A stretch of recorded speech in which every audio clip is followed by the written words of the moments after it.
Participation के लिए मुबारकबाद देना चाहता हूं, धन्यवाद करना चाहता हूं। जम्मू कश्मीर की आवाम ने जमहूरियत के जश्न को ऐतिहासिक बना दिया। भारी संख्या में पार्टिसिपेट कर अपने जमहूरी हक का शानदार उपयोग किया और जिसने लोकतंत्र की मजबूत नींव रखी है। दुनिया में सबसे बड़े लोकतंत्र के रूप में भारत हर चुनाव में गोल्ड स्टैंडर्ड्स तय कर रहा है, रिकॉर्ड बना रहा है। इन दोनों चुनावों में जो जज्बा दिखाया गया वो लंबे समय तक याद रहेगा। आप सबको वो पिक्चर्स, वो माहौल निश्चित रूप से याद रहेगा। जम्मू कश्मीर की आवाम ने जमहूरियत के जश्न में लोकसभा चुनावों में जो बुनियाद बनाई थी, उस पर एक बहुत ही सशक्त इमारत असेंबली इलेक्शंस में लिखी है और इस जनादेश ने नई आशाएं और उम्मीदों को संचार दिया है। Now it is over to the people of J&K to take this democratic journey forward. और हम एक नया गोल्ड स्टैंडर्ड और सेट कर रहे हैं। Just to remind you, just to recall, चुनाव घोषणा के समय ही हम अपना इरादा घोषित करने लगे हैं। हम अपनी विल और इंटेंट को पहले बताते हैं और उसे पूरा करके दिखाते हैं। Just to take you down the memory lane, Lok Sabha के चुनाव के समय, हम अनाउंसमेंट के समय हमने वादा किया था कि हम 4M की चुनौतियों से निपटेंगे और हिंसा, पुनर्मतदान, धन और सोशल मीडिया के दुरुपयोग की अनुमति नहीं देंगे। और आप सब जानते हैं कि हमने वो करके दिखाया। भारत के चुनावों की गोल्ड स्टैंडर्ड्स की कड़ी में हम एक और नया अध्याय लिख रहे हैं। इसी को आगे बढ़ाते हुए J&K अनाउंसमेंट के समय अगर मैं आपको फिर से याद दिलाऊं कि चुनाव से पहले किस प्रकार की थ्रेट्स थीं, आतंकी हमले बढ़ रहे थे। लोग, आप सब लोगों में से बहुत लोग ये भी पूछ रहे थे कि पता नहीं चुनाव आयोग J&K में चुनाव कराएगा कि नहीं कराएगा। और 16 अगस्त को जब चुनाव की घोषणा का समय था, तो इसी प्लेनरी हॉल में हमने अप फ्रंट और बोल्ड वादा किया था। और मुझे याद है मैंने कहा था कि जमहूरियत के जश्न में आपकी शिरकत दुनिया देखेगी नापाक इरादों की शिकस्त की कहानी। और वो कहानी आपने सबने देखी और वो कहानी पूरे वर्ल्ड ने देखी। चुनाव को इंड्यूसमेंट फ्री बनाया गया और जहां J&K में चुनाव कराने का विषय होता था, वहां सीजर्स में 130 करोड़ रुपए के सीजर्स हुए, which is 100 times more then 2014 elections. तो पहले ये बात भी नहीं होती थी कि सीजर्स भी करना है, इस पावर को रोकना भी है। Similarly in Haryana, seizures were to the tune of around 75 crore, 4 times more than 2019 elections. इन दोनों राज्यों के चुनावों में भी नील रीपोल रहे। There was not even a single repoll in both the states, including the state of Jammu Kashmir. कोई वायलेंस नहीं हुई, zero violence, including the state of Jammu Kashmir.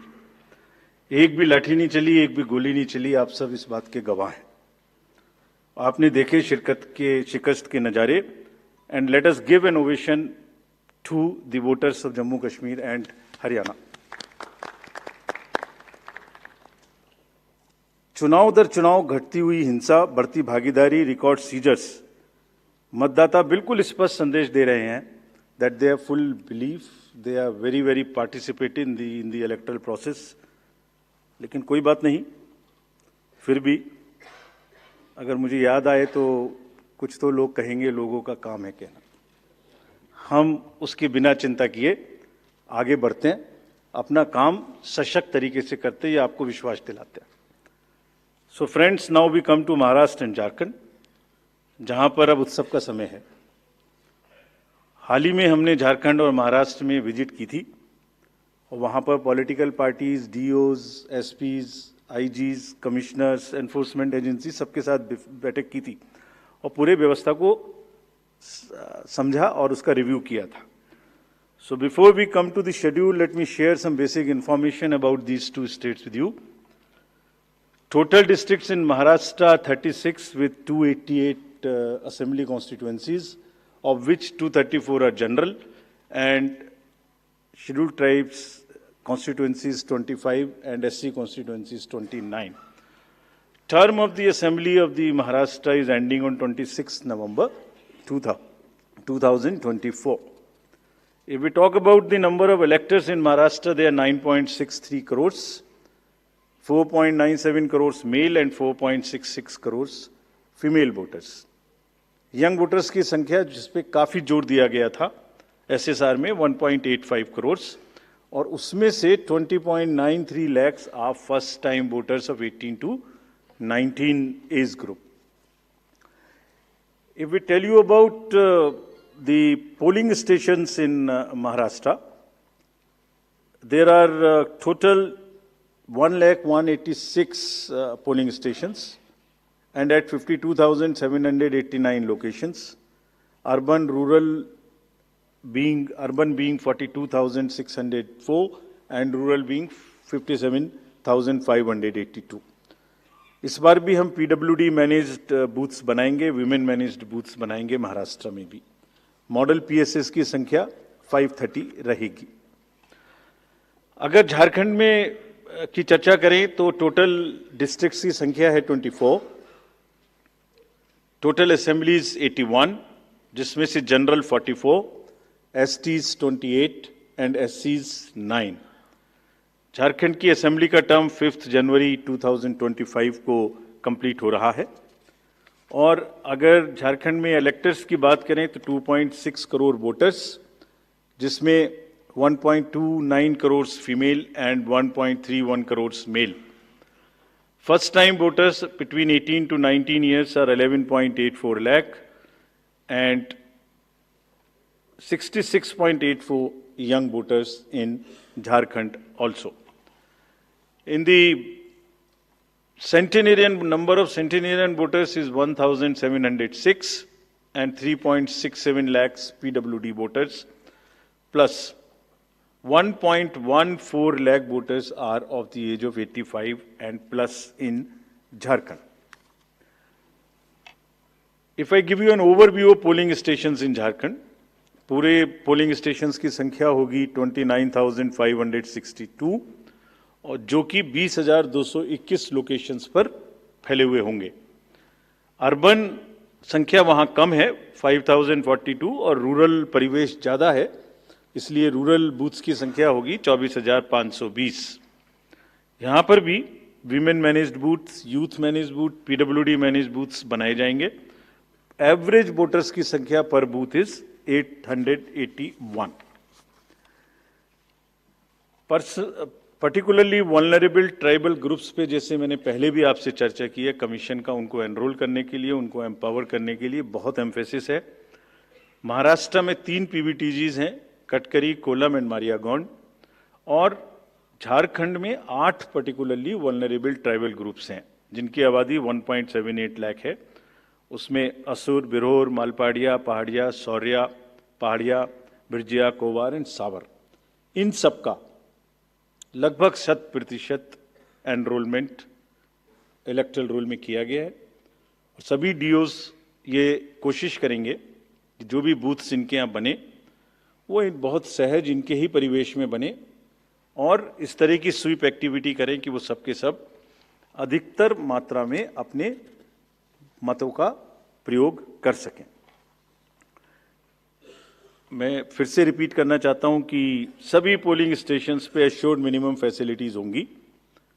पिछली बार मुंबई शहर से कुछ ऐसी इंफॉर्मेशन या शिकायतें आई थी कि वहां पर कुछ बूथ्स पे ज़्यादा पोलिंग स्टेशंस एक जगह होने की वजह से प्रॉब्लम थी. इस बार हमने रिव्यू में बहुत ही सख्त हिदायतें दी हैं, उनको रिव्यू किया है, रेशनलाइज किया गया है पोलिंग स्टेशंस को. तो हम उम्मीद करते हैं डीओज विल वर्क और वहाँ इस बार म्युनिसिपल कमिश्नर मुंबई को डीओ भी घोषित किया गया है ताकि जितने रिसोर्सेज उनके पास हैं उन सबको वो उसमें इस्तेमाल कर सकें. एक और व्यवस्था की गई है जो हम पीछे से कोशिश कर रहे थे, अब हमने उसकी इंस्ट्रक्शंस भी इशू कर दी हैं कि पोलिंग लाइन जब लगती है तो उसमें लाइन के बीच में भी थोड़ी कुर्सियां या बेंच लगाएं ताकि अगर आधा घंटा लग रहा है तो बीच बीच में कहीं ना कहीं 5-7-10 मिनट के बाद आप 2-3 मिनट के लिए बैठ जाएं तो थोड़ा अच्छा लगता है, मतलब थकान थोड़ी कम महसूस होती है, खासतौर से बुजुर्ग लोगों को. तो ये व्यवस्था भी सब पोलिंग स्टेशंस पे रहेगी. Friends, if I come to the next, ease of voting for senior citizens PWDs. this will be followed. You have all the experience of the pan-India coverage of facilities for the persons with disabilities and senior citizens. Her senior citizen जो 85 years से ऊपर हैं, उनको घर से vote देने की सुविधा उपलब्ध रहेगी। फॉर्म 12D वितरित किए जाएंगे सबको, और जो भी उसको भर के देते हैं उनके पास में हमारी टीम वोट लेने जाएगी, और जाने के समय में सभी कैंडिडेट्स को लिखित में उस रूट चार्ट का और उस जगह की सूचना देगी, ताकि वो साथ में एकम्पनी कर सकें और उनको ऐसा महसूस ना हो कि किसी के घर पर किसी ने प्राइवेसी ऑफ द वोट को नहीं मेंटेन किया। They are entitled, they are welcome to participate and go along with the polling parties to the houses of the senior citizens and PWDs. और पूरी जो व्यवस्था है उसकी videography of course goes without saying will be done, so that there is a foolproof record.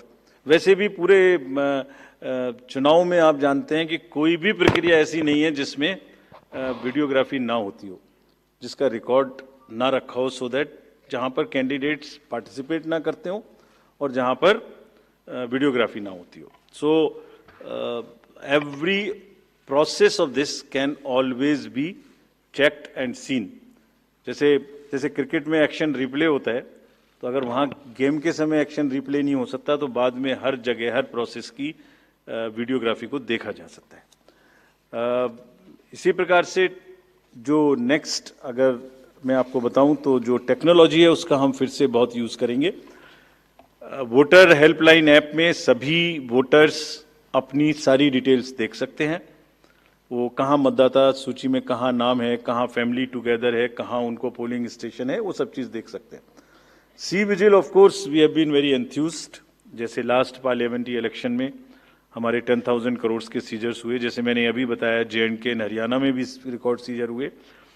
We are sure that in Jharkhand and Maharashtra also the voters enlightened voters will inform us on C-Vigil about any malpractice which they notice in their area, and we will reach there in 90 minutes to handle it.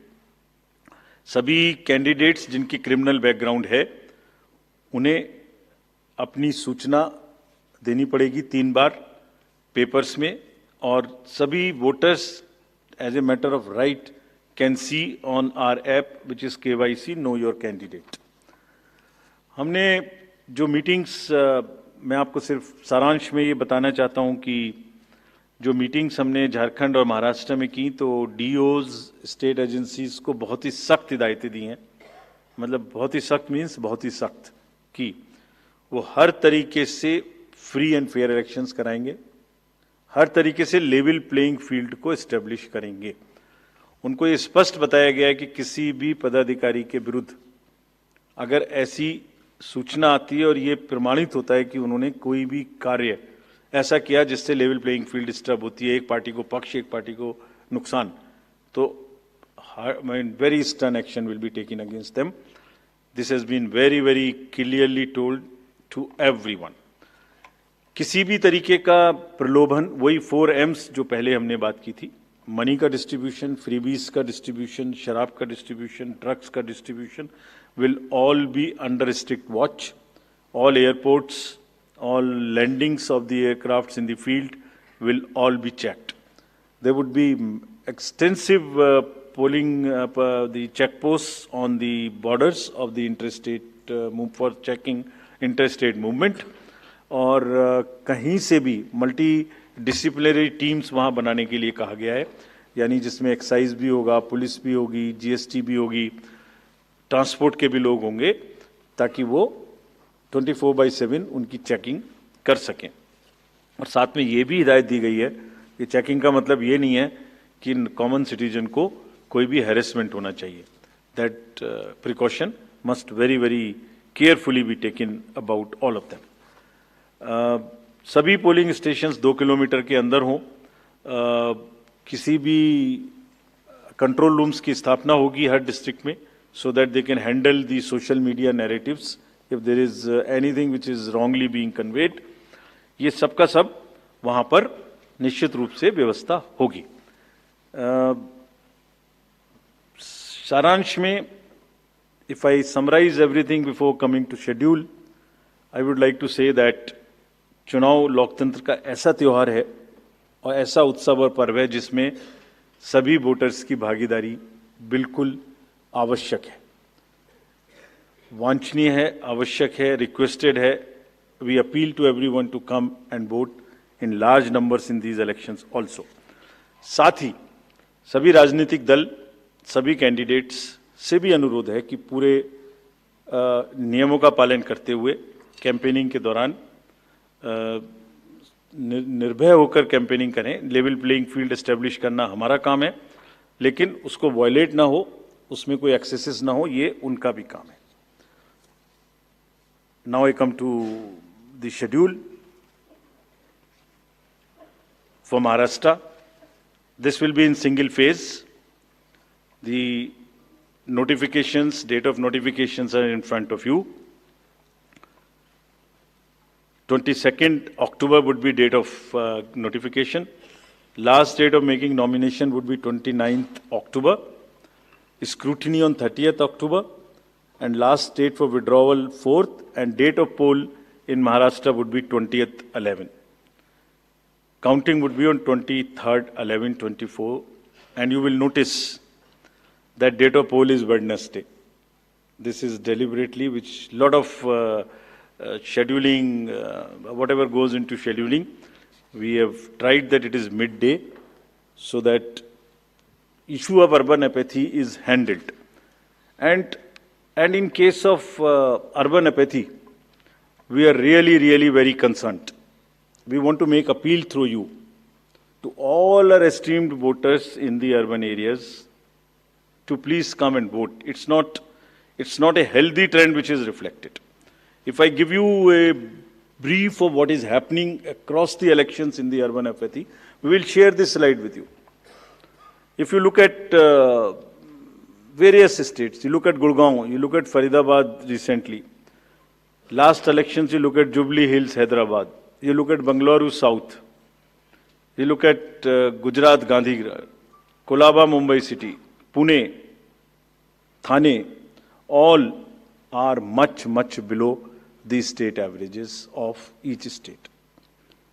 We will be conducting a special meeting of the municipal commissioners and DOs within a week's time to appeal again to do whatever we can do to motivate the voters in the urban areas, but the trends are really not good. If I show you the Lok Sabha, that was the Lok Sabha. If I show you legislative assemblies, see the lowest. The Kolaba was just 40%. 62 of 64 urban ACs in Maharashtra were less than the state average in 2019. So was the case in the parliamentary elections 2024 also. And just to give you a contrast, if you compare, so what was the situation in Lok Sabha in Kalyan was 50%, Mumbai South 50, Mumbai North, Thane, Pune, Mumbai South, everything 53%. And these were the lowest 6 parliamentary constituencies out of the lowest 10. So that's the state of the urban apathy. We would be doing everything to counter it. Last time in 24 elections, we had all celebrities, all corporates, Amul, everyone involved. We'll do it again. And we'll also, at this point, emphasize that this contrasts with a very positive trend in the constituencies like Doda, 72%, Riyasi, 74%, Punch, 74%, Rajouri, 71%. If they can go 70 plus, Kolaba can also go 40 plus. In 24 Lok Sabha elections, Bastar was 68%, 69%. Gadchiroli, Manipur, states after state, tough areas. So we'll be requesting through you, we'll have a special drive this time for the slum areas in urban areas and also the colonies, all alike, to have a real urban push.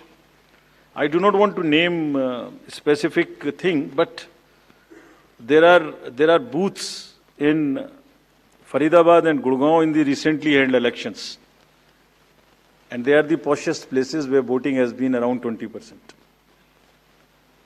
So again, we will be doing a lot of work on this to do whatever we can do to attract the urban voters.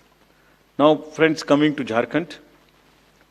Jharkhand एक बहुत ही समृद्ध state है, बहुत ही उसकी विरासत है, और वहां पर हम फिर से अपील करेंगे कि सब वोटर्स अधिक से अधिक मात्रा में वोट दें. Schedule would be like this. Jharkhand would be in 2 phases. The date of poll, first phase would be on, date of poll would be on 13th November, and the second phase would be along with Maharashtra on 20th November. So the date of issue of notification for Jharkhand phase 1 would be 18th, and for phase 2 would be 22nd along with Maharashtra. Nominations for phase 1 would be till 25th of October, and for phase 2 29th. This slide we will share with everyone. And date of poll would be 13th November and 20th November, both Wednesdays. And date of counting would be 23rd 11, that is Saturday. With this, we end our presentation with the request that through you, that all the voters of Jharkhand and Maharashtra कृपया बाहर आइए, कृपया vote करिए. लोकतंत्र के उत्सव में आपकी भागीदारी कि हम बहुत ही रिक्वेस्ट करते हैं, अपील करते हैं आपसे. Thank you very much. So by elections. So we will come back. We'll come back. Okay. Sorry. By elections also. By elections. We have 48 ACs and 2 PCs in 15 states. They will also undergo the elections this time. All the 48 ACs and 2 PCs, the schedule would be like this.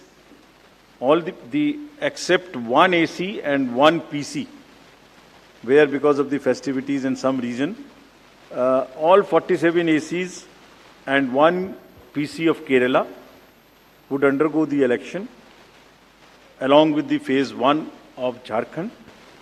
The same schedule.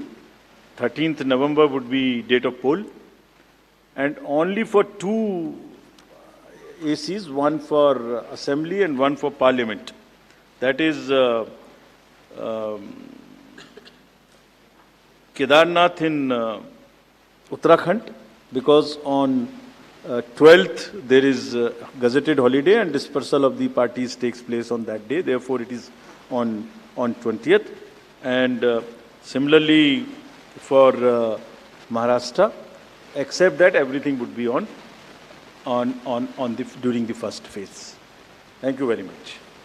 Thank you, sir, for the very comprehensive briefing. Now we will take questions from the media. Please, the gentleman in the blue shirt, please. Thank you. Sir, मेरा नाम प्रशांत लीला रामदास है.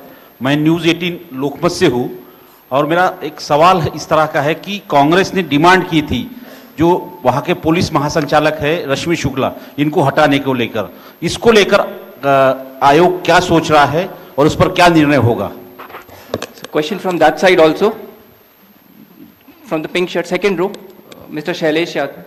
This was about DG.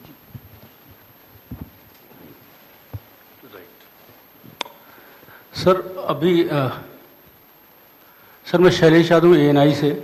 अभी हाल ही में चुनाव संपन्न हुए हैं जम्मू कश्मीर और हरियाणा में, और लोकसभा इलेक्शन के बाद देखा गया है कि एग्जिट पोल जो हैं एकदम उल्टे रहे हैं या जो है एकदम गलत साबित हुए हैं. और इसको लेके पब्लिक में सवाल ये उठता है कि एग्जिट पोल में तो सरकार इनकी बन रही है और नतीजा उल्टा है, उस पर EVM पे सवाल उठाए जाते हैं, जिसकी शिकायत आपसे कुछ पार्टियों ने करी थी, जिनका एग्जिट पोल में ये था कि सरकार बन रही है और जब EVM का रिजल्ट आया तो सरकार बदल गई. तो इस तरह के एग्जिट पोल को लेके आपका क्या कहना है, क्योंकि ये सवाल जब उठते हैं तो आपकी तरफ से जो है बाहर नहीं आता है कि क्या इलेक्शन कमीशन सोच रहा है इस पर? Last row, madam was raising the hand. Please. Yes.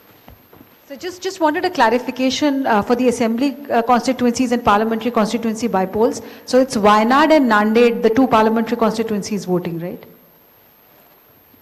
Yes. Yes. Yes. There is a EP. There is a EP pending. Yeah. Gentleman in the, yes, please. Sir I am Sandeep Rajgolkar from TV9 Marathi. मेरा सवाल ये है, जो अभी जो सरकार में जो पॉलिटिकल पार्टीज है उनको अब मिले, अपोजिशन को भी मिले, उन्होंने मांग की थी, जो पार्टी अभी सरकार में है उन्होंने मांग की थी कि एक फेज में ही वोटिंग हो, और अपोजिशन ने तब टीका पर की थी उन पर कि 2 या 3 फेज में होना चाहिए। तो उनकी मांग थी इसलिए किया क्योंकि छोटा हो के भी झारखंड में वहां पे 2 फेज है और महाराष्ट्र में 1 ही फेज है। We have gentleman in the first row, please. Good evening sir. सामने सर। मोहित दुबे, न्यूज नेशन से हूं सर मैं। मेरा सवाल ये है कि ईवीएम को लेके पहले भी आपने बयान दिया है, लेकिन एक बार फिर से ईवीएम को लेके शिकायतें विपक्षी दलों ने हरियाणा को लेके की है, बैटरी को लेके शिकायत की गई है। तो आप हमेशा ये कहते रहे कि निष्पक्षता के साथ हम चुनाव करवाते रहे, तो ऐसे लोगों को आप क्या जवाब देंगे, ऐसे लोगों को आप क्या कहेंगे जो ईवीएम को लेके आपसे शिकायत करते हैं और इस बार बैटरी को लेके शिकायत की गई है? इसको पहले इतने प्रश्न जवाब दे देता हूँ। पहला प्रश्न था डीजी महाराष्ट्र के बारे में। सो DG's appointment in any state is governed by the procedure where the name of the senior most officers are sent to the UPSC. UPSC selects the person, and there is a Honorable Supreme Court decision on this in Prakash Singh's case. The entire issue of this will be handled as per the legal pronouncements governing the subject. This name has been cleared by UPSC, but however, exactly what has been dictated, what has been ordered in this Honorable Supreme Court's order, this case will be handled according to that.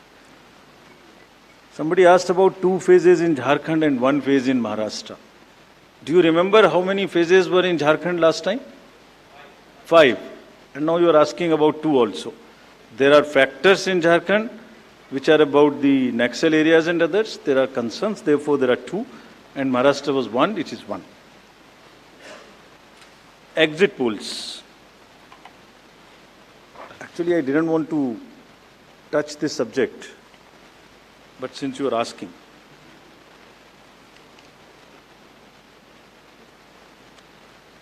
Exit polls के आने की वजह से,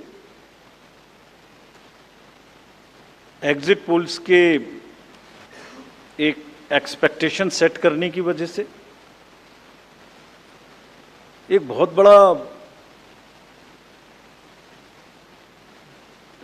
let me explain, एक बहुत बड़ा distortion पैदा हो रहा है।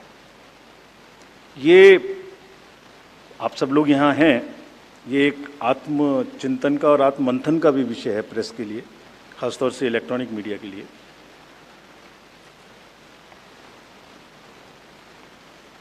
पिछले कुछ इलेक्शन से 2-3 चीजें एक साथ हो रही हैं, अगर हम उसको पूरे कैनवस को एक साथ देखें तो, और ये सबके लिए समझना जरूरी है। पहले एक एग्जिट पोल आता है जिसकी हम उसको गवर्न नहीं करते, जो एस्टेब्लिश्ड रिजीम है, स्टैट्यूटरी एंड जुडिशियल रिजीम, उसमें हम उसको गवर्न नहीं करते। लेकिन एक खुद के आत्मचिंतन की जरूरत जरूर है कि वो उसका सैंपल साइज क्या था, उसका सर्वे कहाँ हुआ, उसका रिजल्ट कैसे आया। अगर मैं उस रिजल्ट से मैच नहीं किया तो मेरी क्या रिस्पॉन्सिबिलिटी है, कहीं कोई डिस्क्लोजर्स हैं कि नहीं है, ये सब देखने की जरूरत है बहुत सख्त। there are bodies which govern this. There is NBSA, there are other bodies which self-regulate, and I am sure the time has come that the associations, bodies which govern will do some self-regulation. Because इसी से जुड़ा हुआ दूसरा विषय है जो कि बहुत ही इम्पोर्टेंट है। जिस दिन पोलिंग खत्म हुई उससे रफली 3rd डे काउंटिंग होती है, तो आज शाम को 6 बजे से एक एक्सपेक्टेशन राइज हुई। सबने सोचा ये होने वाला है, जिसका कोई साइंटिफिक आधार, जिसका कोई लीक पब्लिक में डिस्क्लोजर में नहीं है। जब काउंटिंग का समय शुरू होता है तो 8:05 और 10 मिनट से रिजल्ट्स आने शुरू हो जाते हैं, विच इज नॉनसेंस। आप बताइए, मेरी पहली काउंटिंग 8:30 बजे शुरू होती है और हमारे पास प्रमाण है इस बार कि 8:05, 8:10, 8:15 पर आने लगा, इतने की लीड, इतने की लीड, इतने की लीड, इतने की लीड। ऐसा तो नहीं है, I am just posing question, we are not gone into this, but ऐसा तो नहीं है कि एग्जिट पोल को जस्टिफाई करने के लिए वो शुरू में ट्रेंड्स आ गए कि हमने तो ऐसा कहा था, वैसे ही ट्रेंड हो रहा है, बाद में जो होगा वो होगा। और अचानक से पहला रिजल्ट एक राउंड का 8:30 बजे जब काउंटिंग शुरू हो रही है तो 9 बजने में 10 मिनट, 9 बजने में 5 मिनट से पहले 20 मिनट भी लगेंगे एक राउंड में, तो आ ही नहीं सकता। और हम उसको 9:30 बजे वेबसाइट पे डालते हैं, 9:31 पे, एग्जैक्टली कभी भी देख लीजिए एक के बाद एक। 9:30 पे हम उसको अपनी वेबसाइट पे डालते हैं, फिर 11:30 पे डालते हैं, फिर 1:30 पे डालते हैं। चलिए, आपके कोई कॉरेस्पॉन्डेंट वहाँ मौजूद थे, उन्होंने पहले बता दिया।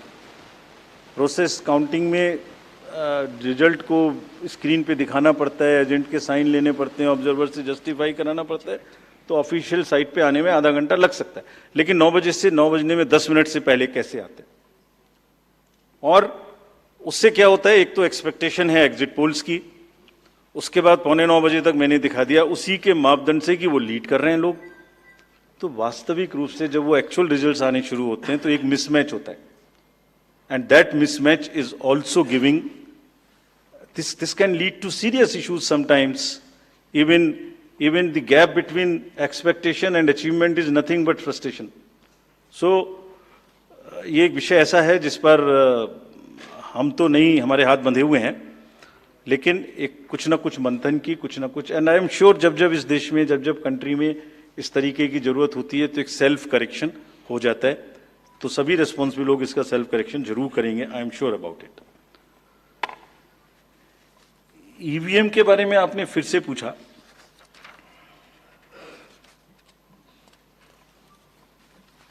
बहुत बार मैं बता चुका हूं आपको, थोड़ा समय लगेगा तो फिर से बता देता हूं।